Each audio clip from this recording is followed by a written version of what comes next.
Hello and welcome to my channel. If you like my content, please like and subscribe. Hope you enjoy the next 3 stories coming up.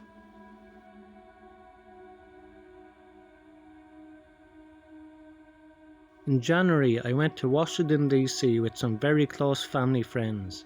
Coming from a town of about 11,000 people and never having been to a city even close to DC's size, I was scared out of my mind that I'd be mugged or something from watching too much TV. Needless to say, I was relieved when the trip ended without any such incident. At the DC airport, our 6 AM flight was delayed 3 or 4 times due to the weather. By the time we finally got to the Denver, Colorado airport, it was around midnight, preventing us from driving the rest of the way home that night, as we had originally planned. I refused to pee on airplanes unless absolutely necessary, so when we landed I had to go. I went along with my mom's friend, who had to go as well. When I came out of the stall, I noticed that a security lady was now standing beside the door. I had heard no other footsteps coming in. The completely empty restroom, which was weird because I'm always on high alert at airports. This confused me a bit, but I just smiled at her and washed my hands. Approximately 10 seconds later, a toilet flushed. But instead of my mom's friend coming out, a creepy looking man wearing a black hoodie emerged from the stall. At the sight of the airport employee, he lowered his head and quickly walked out of the restroom. She followed him out saying this is clearly marked as a woman's restroom. At that time, probably mostly due to sleep deprivation, I didn't really think much of it. But the next day, it really did dawn on me. As in a man wearing a black hoodie in a woman's restroom at midnight, which was marked with an enormous sign, was definitely a weird situation. The airport was completely deserted and I was totally alone in there with them until the security guard came in. He even managed to enter without making a single sound because I definitely would have heard it. I didn't hear his footsteps or any sounds like urination for that matter, so I honestly don't think he even used the restroom at all. I never got to thank this security guard for helping me that night. I very well could have been kidnapped, murdered, assaulted, who knows. He easily could have jumped me and I would have been completely oblivious to it all. I never really got to see what he looked like, but I just hope I don't run into him again and that he doesn't attempt this on anyone else.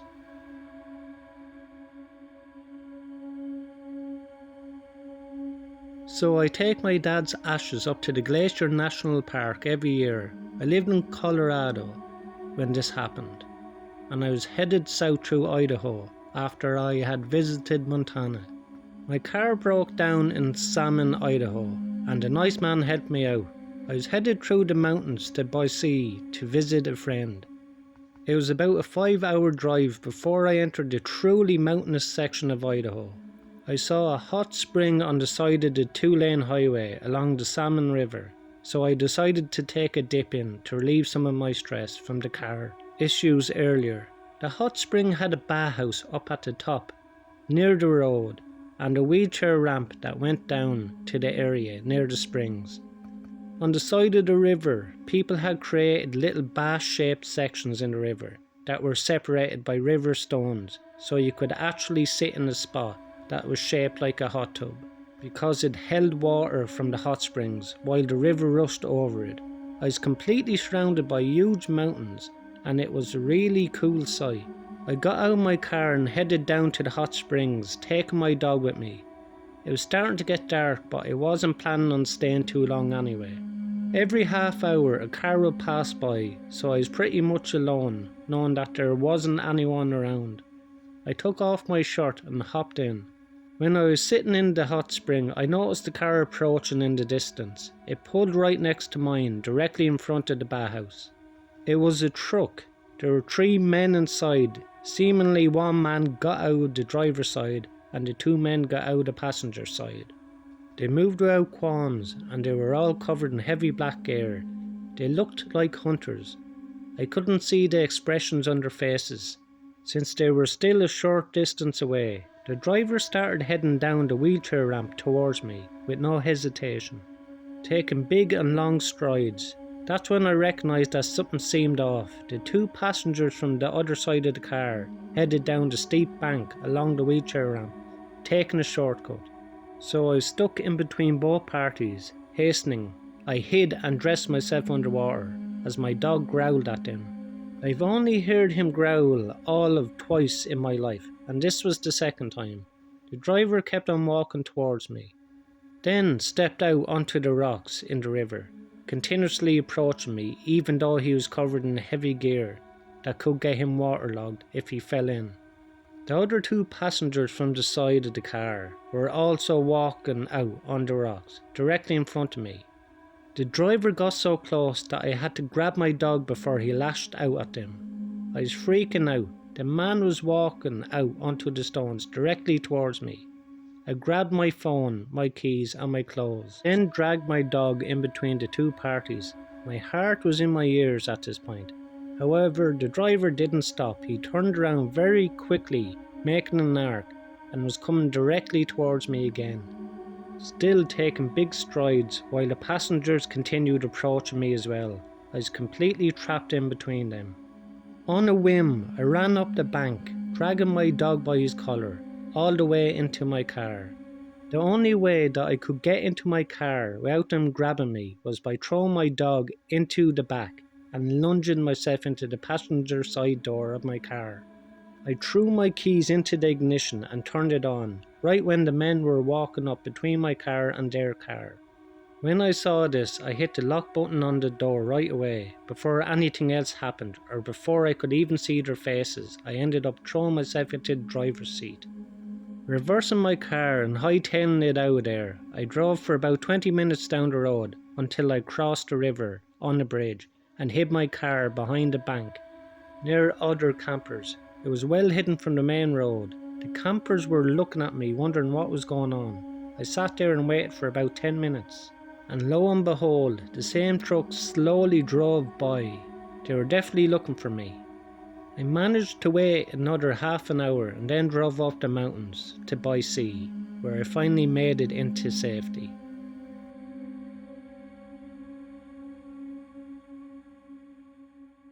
I've always been fascinated with nature, ever since I could remember. Something about it has always drawn me in. I spent a large majority of my childhood hiking in the woods, either with my dad or my friends from school.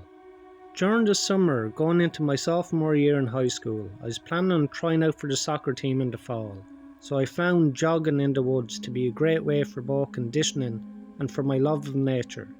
On this day, I was doing a 4-mile run on this new trail in the woods when I stumbled across a cabin I'd not seen before.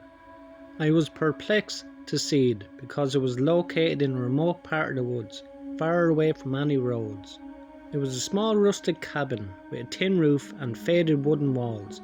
The windows were boarded up and it certainly seemed to be abandoned. I had to continue on with the run, so I reluctantly left even though I wanted to explore it. Once I finished, I called my friend Matty as soon as I got home and told him about it. He's pretty adventurous like me, so we agreed on meeting up at the park later that day around 7. That evening we met up and began hiking our way into the woods. Following the trail, the cabin was only about a mile or so in, so it didn't take long to reach it. Once we arrived, Marty was just as shocked as I was.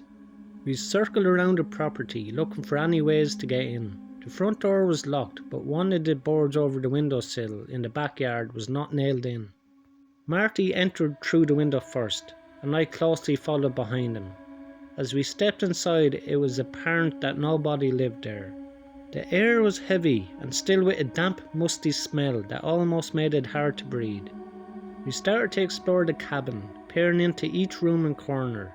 The interior was sparse, with only a few pieces of furniture and a fireplace that was caked in dust. We did our rounds a couple of times until we found a door in what was supposedly the master bedroom that we hadn't seen before. It was tucked behind an old wooden dusty bookshelf.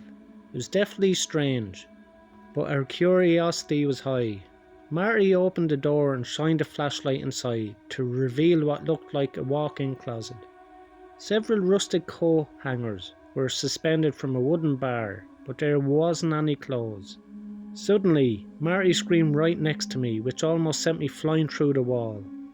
He was brushing at his head, saying that a spider or something landed on it. When I pointed the flashlight on him, I saw that it was not a spider, but rather upholstering to an attic directly above us. Of course, being the kids we were, we decided to pull it down and climb up the ladder to investigate. I went up first, but what I saw when I reached the top completely caught me off guard. There was a circle maybe the size of a hula hoop, where several bones placed next to each other.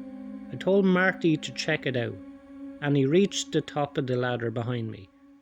I pointed at the shadowy circle of bones, and he grabbed a flashlight out of my hands to get a closer look at them. When he crouched over them, his face turned pale. Wide-eyed, he looked at me.